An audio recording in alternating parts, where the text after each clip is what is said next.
வணக்கம் நேயர்களே, இன்னைக்கு நாம குரு பெயர்ச்சி பலன்கள் பற்றி பார்க்க போறோம். குரு பெயர்ச்சி 2025 மே மாதம் 15ஆம் தேதி ரிஷப ராசியிலிருந்து மிதுன ராசிக்கு பெயர்ச்சி ஆகிறார். இந்த மிதுன ராசிக்கு பெயர்ச்சி ஆகக்கூடிய அந்த குரு பகவான் பாத்தீங்கன்னா இந்த 3 நட்சத்திரங்களை மட்டும்தான் அவரு கடக்க போறார். என்னென்ன நட்சத்திரம்லாம் அப்படின்னு பார்க்கும்போது மிருகஷீரிடம், திருவாதிரை, அடுத்து புனர்பூசம், இந்த நட்சத்திரங்களை மட்டும்தான் இந்த ஒரு வருட கால ஆண்டுக்கு அவர் கடக்க போறார். இடையில பாத்தீங்கன்னா ஒரு 1.5 மாசத்துக்கு அந்த அதிசாரம் எடுத்து அந்த கடக ராசியில உச்சம் பெற்று திரும்ப மிதுன ராசிக்கு வருவார். இதுதான் இந்த குரு பெயர்ச்சி இந்த ஒரு வருட காலத்திற்கு உண்டான ஒரு நிலையாக இருக்கு. இந்த குரு பெயர்ச்சி காலகட்டத்துல ஒவ்வொரு ராசி அன்பர்களுக்கும் என்ன மாதிரியான பலன்கள் இருக்கு, என்னென்ன மாற்றங்கள்லாம் இருக்கு அப்படின்றத நம்ம தெளிவா பார்க்க போறோம். இந்த சேனல்ல முதன்முறையா பாக்குறீங்கன்னா சப்ஸ்கிரைப் பண்ணிக்கோங்க. பெல் பட்டன்ல ஆல் ஆப்ஷன் சூஸ் பண்ணீங்கன்னா உங்களுக்கு என்னுடைய அடுத்தடுத்த பதிவுகள் நோட்டிபிகேஷனா வந்துட்டு இருக்கும். சிம்ம ராசி அன்பர்களுக்கு குரு பகவான் 11ஆம் இடத்துல பெயர்ச்சியாகி வர்றார். 10ஆம் இடத்துல இருந்த குரு பகவான் 10ல குரு அப்படின்னு சொல்லும் போது எல்லாருக்குமே ஒரு பதவி இழக்கக்கூடிய ஒரு அபாயங்கள் வந்துருமா அப்படின்ற ஒரு பயத்தோடையதான் இந்த சிம்ம ராசி அன்பர்கள் கடந்த ஒரு வருடத்துல அனுபவிச்சுட்டு இருந்தீங்க.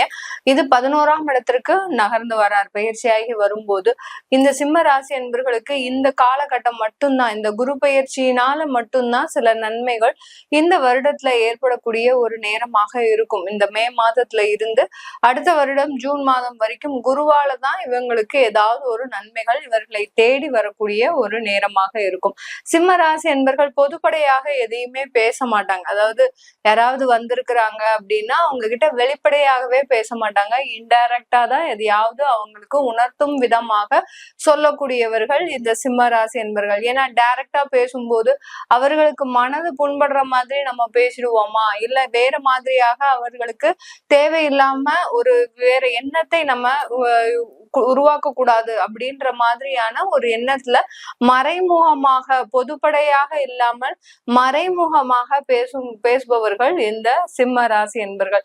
இப்படிப்பட்ட இந்த சிம்ம ராசி என்பர்களுக்கு கடந்த ஒரு வருடத்துல பாத்தீங்கன்னா நிறைய ஒரு வருமானங்கள் இருந்தாலும் 10ல குரு இருந்தா கூட அவர்களுக்கு பெருமளவு அந்த பதவி இழப்புகள் எதுவும் இல்லை. ஆனா பதவியில சின்ன சின்ன தேவையில்லாத அபாயங்கள், தேவையில்லாத மன உளைச்சல்கள் இந்த மாதிரி எல்லாம் இருந்திருக்கும் இந்த சிம்ம ராசி என்பர்களுக்கு. ஏன்னா ரொம்ப வருஷமா நீங்க அந்த இடத்துல வேலை பார்த்துட்டு இருக்கிறீங்க. அப்படி இருக்கும்போது உங்களை அவங்களால எடுக்கிறதுக்கும் ஒரு மனசு இருக்காது. அதுக்காக உங்களுக்கு இன்டைரக்டா சில விஷயங்களை கொடுக்கக்கூடிய, அதாவது பிரச்சனைகளை கொடுக்கக்கூடிய ஒரு நேரமாக தான் கடந்த காலத்துல இந்த சிம்ம ராசி என்பர்களுக்கு இருக்கும். அதாவது இந்த சிம்ம ராசி என்பர்களுக்கு கடந்த காலத்துல அந்த கண்டக சனி இருக்கிறதுனால தேவையில்லாத ஒரு பிரச்சனைகள்ல இவங்க மாட்டிக்க கூடிய ஒரு சூழ்நிலைக்கு ஆளாகி இருப்பாங்க.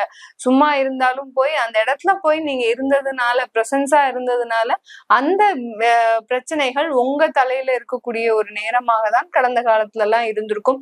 இந்த 11ஆம் இடத்துல வரக்கூடிய அந்த குரு பகவான் உங்களுக்கு அந்த தொழிலையும் சரி வேலையிலையும் சரி கொஞ்சம் நிம்மதி பெருமூச்சு விடக்கூடிய ஒரு நேரம். எந்த நேரத்துல எப்ப வேலை போகுமோ அப்படின்ற ஒரு அபாயம் குறைந்து உங்களுக்கு அந்த இடத்துல ஒரு நல்ல ஒரு மாற்றங்களை கொடுக்கக்கூடிய ஒரு நேரமாக தான் இந்த சிம்ம ராசி என்பர்களுக்கு இந்த குரு பயிற்சி இருக்க போகுது. அப்ப அஷ்டம சனி எங்களுக்கு எதுவுமே பண்ணாதான் மேடம் அப்படின்னு கேட்டீங்கன்னா, அஷ்டம சனி ஒரு பக்கம் உங்களுக்கு தசாபுத்தி, இந்த குருவும் சனியும் தசாபுத்தி அளவுகோலின் படிதான் உங்களுக்கு இருக்கக்கூடிய பிரச்சனைகளை கொஞ்சம் அதிகரிக்கவும் கொஞ்சம் குறைக்கவும் செய்யக்கூடிய ஒரு நேரமாக இருக்க போது இந்த சிம்ம ராசி என்பர்களுக்கு. இந்த சிம்ம ராசி என்பர்களுக்கு இந்த காலகட்டத்துல மிக பெரிய அளவுல உங்களுக்கு அந்த நன்மைகள் கிடைக்குமா அப்படின்னு கேட்டீங்கன்னா, பழைய கடன்கள்லாம் அடையுமா, இல்ல எனக்கு இருக்கக்கூடிய பிரச்சனைகள் இந்த காலகட்டத்துல கொஞ்சம் கொஞ்சமா குறையுமா அப்படின்னு கேட்கிறவங்களுக்கு கண்டிப்பாக குறையக்கூடிய ஒரு நேரம் தான். ஏன்னா இந்த சிம்மராசி என்பவர்களுக்கு 11ஆம் இடத்துல அந்த இருக்கக்கூடிய அந்த குரு பகவான் அதிகப்படியான வருமானங்களை சமாளிக்கக்கூடிய அளவிற்கு உங்களுக்கு கொண்டு சேர்க்கக்கூடிய ஒரு நேரமாக தான் தான் இருக்கும். கடந்த காலத்துல எல்லாம் வருமானம் வந்தா கூட அந்த வருமானம் வேற எங்கோ திசை நோக்கி செல்லக்கூடிய ஒரு அபாயங்கள்லாம் இருந்திருக்கும். ஏதோ ஒருக்காக நீங்க பிளான் பண்ணி வச்சு அந்த வருமானம் அந்த செலவுகள் வேற ஏதாவது தேவையில்லாத பிரச்சனைகளுக்கு செலவழிக்கக்கூடிய ஒரு நேரமா இருக்கும். யாருக்கோ நீங்க போட்ட ஜாமீன் கையெழுத்து அவங்களுடைய கடனை நீங்க கட்ட வேண்டிய ஒரு சூழ்நிலைக்கு ஆளாகி இருப்பீங்க. இந்த மாதிரி எல்லாம் இந்த சிம்ம ராசி அன்பர்கள் தேவையில்லாத பிரச்சனைகள், இந்த சிம்ம ராசி அன்பர்களுக்கு இருக்கக்கூடிய பிரச்சனைகளை போய் நம்ம விரல் விட்டு எண்ணிடலாம். ரொம்ப பெரிய அளவுக்கு பிரச்சனைகள்லாம் இருக்காது. ஏன்னா இவர்கள் எல்லாத்தையுமே சமாளிக்கக்கூடிய திறமை உடையவர்கள். ஆனாலும் இவங்க பிரச்சனை பிரச்சனை சொல்றாங்களே, அது எதனால சொல்றாங்க அப்படின்னு நம்ம பார்த்தோம்னா இவர்களுக்கு உண்டான பிரச்சனைகள் எதுவுமே இருக்காது. மற்றவர்களுடைய பிரச்சனையை தன் தலையில சுமந்து கொண்டு செல்வதனால ஏற்படக்கூடிய சில மன உளைச்சல்கள் தான் இந்த சிம்ம ராசி என்பவர்களுக்கு அதிகமாக இருக்கும். எப்போதுமே அந்த பொது சேவையில அதிகமாக நாட்டம் கொள்பவர்கள் இந்த சிம்ம ராசி என்பவர்கள். அப்போ எல்லா சிம்ம ராசி என்பவர்களுமே அந்த பொது சேவை செய்யறாங்களா அப்படின்னா கிடையாது. பொது சேவைன்றது பாத்தீங்கன்னா சுயநலம் இல்லாமல் பொது நலன் கருதி சில பிரச்சனைகளை தன்மேல் சுமந்து கொண்டு செல்பவர்கள் தான் இந்த சிம்ம ராசி என்பவர்கள். இப்போ குடும்பமே இருக்கு, குடும்பத்துல தன்னுடைய ஃபேமிலிய மட்டும் பாத்துக்காம அக்கா குழந்தைங்க, அம்மா, அடுத்து பாத்தீங்கன்னா அண்ணன் குழந்தைங்க, இப்படி அண்ணனுக்கு உதவி செய்யறது, தம்பிங்களுக்கு உதவி செய்யறது, இந்த மாதிரியான உடன் பிறந்த சகோதர சகோதரிகளினுடைய குடும்ப வாழ்க்கையும் சேர்த்து தன் மேல சுமக்கும் போது மிக அதிக அளவு பிரச்சனைகளில் மாட்டிக்கொள்கிறார்கள் இந்த சிம்ம ராசி என்பவர்கள். அப்போ நம்ம இந்த மாதிரியான டயத்துல எப்படி இருக்கணும்? இந்த அஷ்டம சனி, அடுத்து பாத்தீங்கன்னா அந்த குரு பயிற்சி உங்களை ஒரு கைப்பிடிச்சு கூட்டு போறார். எப்படி நம்ம சிறு குழந்தைகள் நடக்கும் போது அந்த ஒரு தளர்ச்சியான ஒரு நடையை பயில்கிறார்களோ அதே மாதிரி அப்போ அவங்களுக்கு அந்த பெற்றோர்கள் இருந்து உடனிருந்து அவர்களை ஒரு நிலைமைக்கு கொண்டு செல்பவர்கள் அந்த பெற்றோர்கள். அதே மாதிரிதான் குரு பகவான் இப்போ உங்களுக்கு ஒரு பெற்றோர் மாதிரி உங்களை ஒரு கைப்பிடிச்சு கூட்டு செல்லக்கூடிய அளவிற்கு அவர் உங்களுக்கு உறுதுணையாக இருக்க போறார். இப்போ இந்த மிதுன ராசியில இருந்து இந்த குரு பகவானின் பார்வை பாத்தீங்கன்னா உங்களுடைய உபஜய ஸ்தானத்தை பார்க்கிறார், அடுத்து உங்களுடைய பூர்வ புண்ணிய ஸ்தானத்தை பார்க்கிறார். உபஜய ஸ்தானம்ன்றது நிறைய முயற்சிகளை எடுக்க போறீங்க.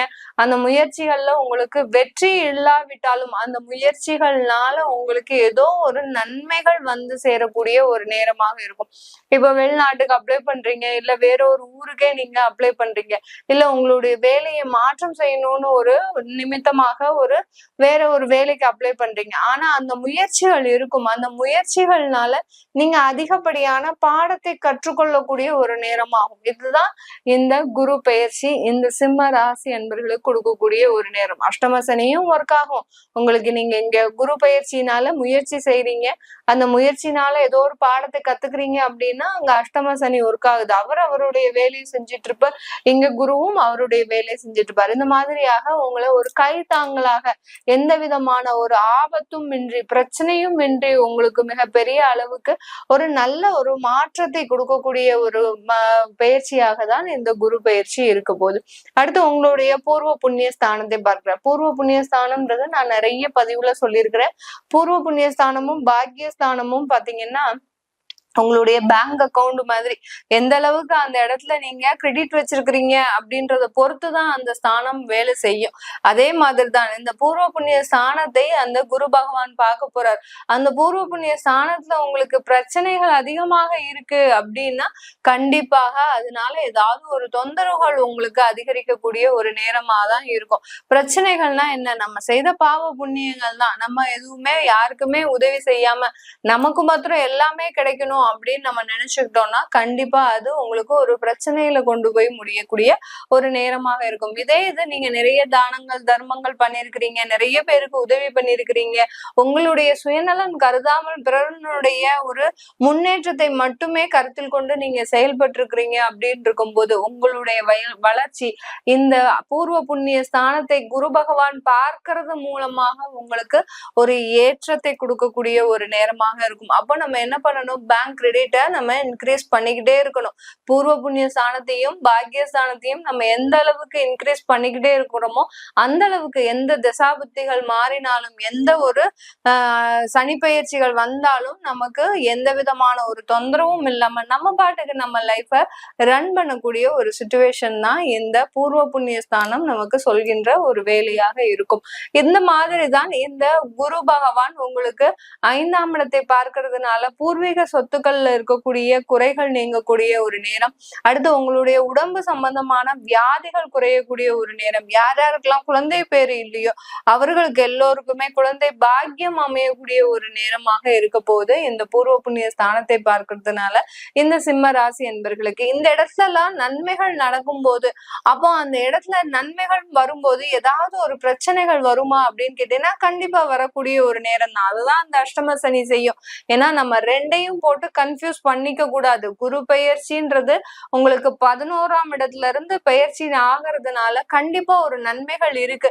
அதுல சின்ன ஸ்ட்ரகிள்ஸ் இருக்கிறது தான் அந்த அஷ்டம சனி செய்யக்கூடிய ஒரு வேலையாக இருக்க போது இந்த சிம்ம ராசி என்பர்களுக்கு. இந்த சிம்ம ராசி என்பர்களுக்கு தொழில்முறை ரீதியாக யார் யாரெல்லாம் பார்ட்னர்ஷிப்ஸோ தொழில் செய்யறீங்களோ, இல்ல நாடு கடந்து நாடு சென்று வேலை செய்கின்றீர்களோ, இல்ல ஒவ்வொரு இடத்திற்கும் போய் அலைச்சலாக ரொம்ப அலைச்சல் அதிகமா இருக்கு மேடம், என்னால அது முடியவே இல்லை அப்படின்னு சொல்லக்கூடியவர்களுக்கெல்லாம் இந்த தொழில் ஒரு நல்ல ஒரு மாற்றத்தை கொடுக்கும். இந்த குரு பயிற்சியில இருக்கக்கூடிய இந்த நேரம் பாத்தீங்கன்னா அந்த தொழில்ல உங்களுக்கு நிறைய முன்னேற்றங்கள், அந்த முன்னேற்றங்கள் மூலமாக அதிகப்படியான வளர்ச்சிகள், நீங்க ஒரு ஸ்டேஜ்ல இருந்து இன்னொரு ஸ்டேஜுக்கு போகிறதுக்கு உண்டான ஒரு டைமாக தான் இந்த குரு பயிற்சி காலகட்டம் இருக்க போகுது.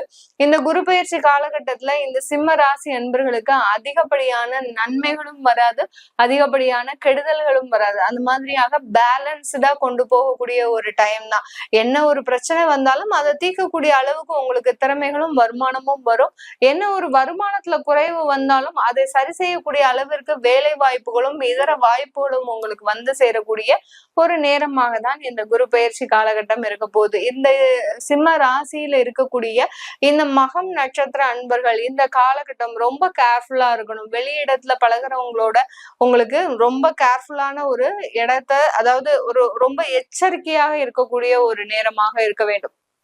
ஏன்னா இந்த காலகட்டம் உங்களை அதிகப்படியாக வேலை வாங்கி தரேன்னு சொல்லி ஏமாத்தக்கூடியவர்கள் நிறைய பேர் இருக்கிறாங்க. அங்க வேலை வாங்கி தரேன்னு சொல்லிட்டு கடைசி பாத்தீங்கன்னா அங்க தேவையில்லாத ஒரு பிரச்சனைகளை அங்க உங்களுக்கு ஏற்படுத்தக்கூடிய ஒரு நேரமாக இருக்கும். இதுக்காக நீங்க நிறைய செலவழிக்க வேண்டிய ஒரு அமைப்பாக இருக்கும். அங்க போய் மாட்டிக்கிட்டீங்க அப்படின்னா அதுக்கப்புறம் உங்களை ஒரு மீட்டெடுக்கிறதுக்காக சில செலவுகளை செய்யக்கூடிய ஒரு நேரமாக இருக்கும் இந்த மகம் நட்சத்திர அன்பர்களுக்கு. அடுத்து பூரம் நட்சத்திர அன்பர்கள் இந்த காலகட்டம் உங்களுடைய காதல் தோல்விகள் அதிகமாக இருக்கக்கூடிய ஒரு நேரம். காதல் தோல்விகள்லாம் பாத்தீங்கன்னா சாதாரணமா இருக்காது, ரொம்ப ஒரு மரண பயத்தை கொடுக்கக்கூடிய அளவிற்கு அந்த காதல் தோல்விகள் அதிகமாக இருக்கும் இந்த பூரம் நட்சத்திர அன்பர்களுக்கு. ஆனால் அதுல இருந்து மீண்டு வந்துருவேனா மேடம் அப்படின்னு கேட்டீங்கன்னா கண்டிப்பா அதுல இருந்து மீண்டு வரக்கூடிய ஒரு டைம் தான் இந்த குரு பயிற்சி. உங்களுக்கு மிக அருமையாக அடுத்த கட்ட ஒரு வாழ்க்கையை நோக்கி நகரக்கூடிய ஒரு நேரமாக தான் இருக்க போது இந்த பூரம் நட்சத்திர அன்பர்களுக்கு. இந்த காலகட்டத்துல உத்திரம் நட்சத்திர அன்பர்கள் இந்த குரு பயிற்சி காலகட்டத்துல அதிகமாக சொத்துக்கள் சேர்க்கணும்ன்ற விதத்துல கடன்கள் அதிகமாக வாங்கக்கூடிய ஒரு நேரம். எளிமையான வாழ்க்கையை நான் இனிமேலும் கடைபிடிக்க முடியாது, எவ்வளவோ ஒரு எளிமையான வாழ்க்கையை கடைபிடிச்சு வந்திருப்பாங்க, ஆனா இந்த இயர்ல பாத்தீங்கன்னா உங்களால அதனுடைய டென்ஷன் ஜாஸ்தியாகி இனிமே என்னால எளிமையான வாழ்க்கையை கடைபிடிக்க முடியாது அப்படின்னு சொல்லி உங்களுக்குன்னு ஒரு சொத்துக்கள் சேர்க்கிறதுக்கு, உங்களுக்குன்னு கார் பங்களா அமைச்சுக்கிறதுக்கு, இந்த மாதிரியாலாம் வசதி வாய்ப்புகளை தேடி நகர்கின்ற நேரமாக இருக்கும். இதனால கடன் படக்கூடிய ஒரு நேரம், அந்த கடனை அடைக்கிறதுக்கு மீண்டும் ஒரு 5 வருட காலம் போராடக்கூடிய ஒரு நேரமாக தான் இந்த உத்திரம் நட்சத்திர அன்பர்களுக்கு இருக்க போகுது. இது எல்லாமே நம்ம கோச்சார நிலவரப்படி பலன்களை சொல்லிட்டு வந்துட்டு இருக்கிறோம். உங்களுடைய திசாபுத்தி பலன்கள், அடுத்து உங்களுடைய ஜாதகத்துல குரு பயிற்சி எந்த மாதிரியான மாற்றத்தை கொடுக்க போகுது அப்படின்னு பார்க்கணும் விருப்பப்படுறவங்க கீழே இருக்கிற நம்பருக்கு வாட்ஸ்அப்ல அப்பாயின்மெண்ட் வாங்கிக்கிட்டு நீங்க என்கிட்ட கன்சல்ட் பண்ணிக்கலாம். உங்களிடமிருந்து விடைபெறுவது உங்கள் ஆஸ்ட்ரோ பூர்ணா. நன்றி, வணக்கம்.